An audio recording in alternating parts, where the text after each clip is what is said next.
আসসালামু আলাইকুম রহমতুল্লাহি ওবরাকাতুহু। সম্মানিত মুসলিম ভাই বোনেরা, আপনারা যে যেখানে আছেন দেশে এবং প্রবাসী, আশা করি সকলে ভালো আছেন। আমি আজকে আপনাদের সামনে এসো কোরআন শিখি 18তম পর্ব নিয়ে উপস্থিত হয়েছি। এর আগে 1 থেকে 17 পর্যন্ত আপনাদের সামনে আলোচনা করেছিলাম কোরআনের বিভিন্ন বিষয় নিয়ে। কোরআন শেখার জন্য যা যা প্রয়োজন, মাখরাজ থেকে শুরু করে মদের বিবরণ এবং কলকলা, এই বিষয়গুলো নিয়ে আলোচনা করেছি। আজকে 18তম পর্বে আলোচনা করব নুন সাকিন এবং তানভিনের বিবরণ, যেটা অত্যন্ত গুরুত্বপূর্ণ একটি বিষয়।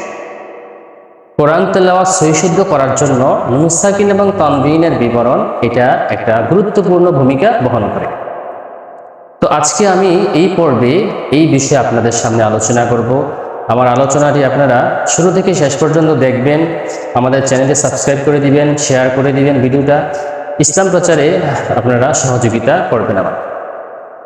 তো আর কথা না বাড়িয়ে আমি সরাসরি আলোচনায় চলে যাচ্ছি যে কোরআন তেলাওয়াত করতে গেলে কোন জায়গায় গুণনা হবে, কোন জায়গায় মিলিয়ে পড়তে হবে, কোন জায়গায় স্পষ্ট করে পড়তে হবে, কোন জায়গায় পরিবর্তন করে পড়তে হবে, এই বিষয়গুলো যদি আপনি জানতে চান তাহলে আপনাকে অবশ্যই নুন সাকিন তানভিনের বিবরণ শিখতে হবে। আজকে আমরা 18তম পর্বে এই বিষয় নিয়ে আমরা আলোচনা করব, নুন সাকিন এবং তানভিনের বিবরণ। বলে প্রথমে আমি লিখে নিই,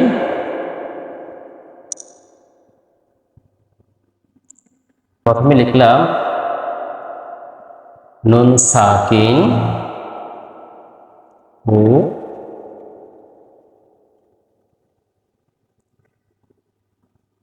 তানভিনের বিবরণ। নুন সাকিন ও তানভিনের বিবরণ। আচ্ছা, তাহলে প্রথমে আমরা জানি যে নুন সাকিন কাকে বলে। তাহলে আমরা লিখলাম নুন সাকিন, নুন সাকিন জজমওয়ালা, নুন সাকিন জজমওয়ালা নুনকে বলে,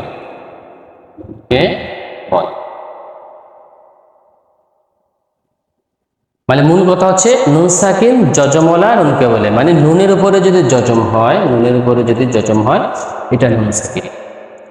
জজমওয়ালা নুনকেই নুন সাকিন বলে। নুনের উপরে যদি জজম থাকে, যেখানে আমরা দেখব যে নুনের উপরে কি আছে, জজম আছে, তাহলে এটা হলো নুন সাকিন। তাহলে যদি প্রথম প্রশ্ন হলো নুন সাকিন কাকে বলে, তাহলে আমরা উত্তর দিব কি, জজমওয়ালা নুনকে নুন সাকিন বলে। আবারও শিখি, নুন সাকিন কাকে বলে, জজমওয়ালা নুনকেই নুন সাকিন বলে, অথবা নুন সাকিন জজমওয়ালা নুনকে বলে, একই কথা। এবার আসি তানভিন। তানভিনটা আবার কি? তানভিনটা হচ্ছে 2 জবর। এখানে লিখে দিচ্ছি 2 জবর 2 জের 2 পেশ। বাংলাতেও লিখে দিচ্ছি, এটা শিখে ফেলবেন সকলেই। 2 জবর 2 জের 2 জের 2 পেশকে, 2 পেশকে 2 পেশকে তানভিন বলে। তাহলে জজম নুন সাকিন কাকে বলে, জজমওয়ালা নুনকে নুন সাকিন বলে। তানভিন কাকে বলে, 2 জবর 2 জের 2 পেশকে তানভিন বলে। 2 জবর 2 জের 2 পেশকে তানভিন বলে। বাস আমাদের ক্লিয়ার হয়ে গেল। যেহেতু আমরা এখানে লিখছি নুন সাকিন ও তানভিনের বিবরণ, তাহলে নুন সাকিন আমরা আগে শিখলাম যে নুন সাকিন হচ্ছে জজমওয়ালা নুন, জজমওয়ালা নুনকে নুন সাকিন বলে। আর তানভিন হচ্ছে 2 জবর 2 জের 2 পেশ, 2 জবর 2 জের 2 পেশকে তানভিন বলে। আচ্ছা, এবার আমরা শিখব নুন সাকিন এবং তানভিন 4 প্রকারে করা যায়। নুন সাকিন এবং তানভিন,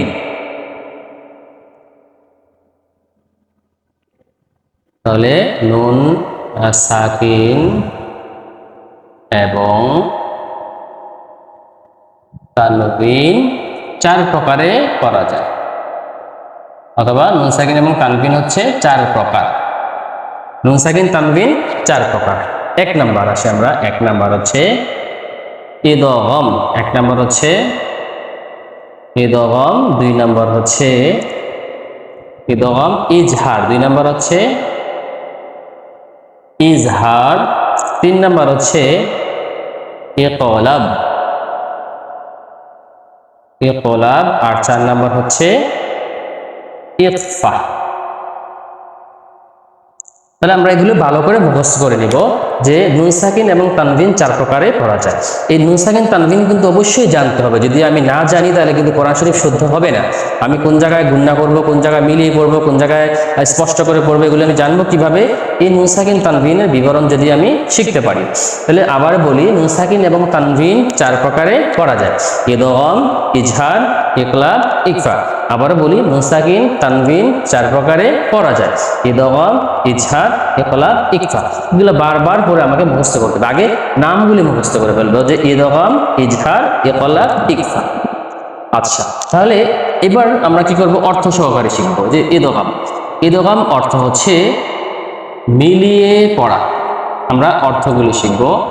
ইদগাম অর্থ হচ্ছে মিলিয়ে পড়া।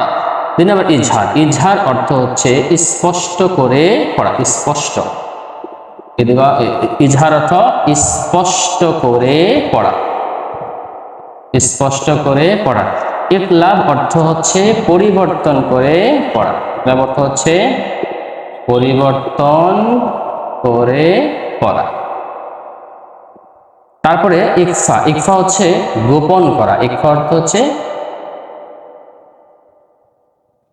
গোপন করা বা লুকানো, গোপন করা। ইখফা অর্থ গোপন করা বা লুকানো। তাহলে আমরা নুন সাকিন তানবিন 4 প্রকার, এগুলো হচ্ছে তাজবিদের ক্ষেত্রে অত্যন্ত গুরুত্বপূর্ণ একটা পার্ট। এখন আমরা প্রথমে নুন সাকিন শিখলাম, তারপরে তানবিন শিখলাম, এরপর নুন সাকিন তানবিন 4 প্রকার। 4 প্রকার আগে আমরা শিখবো।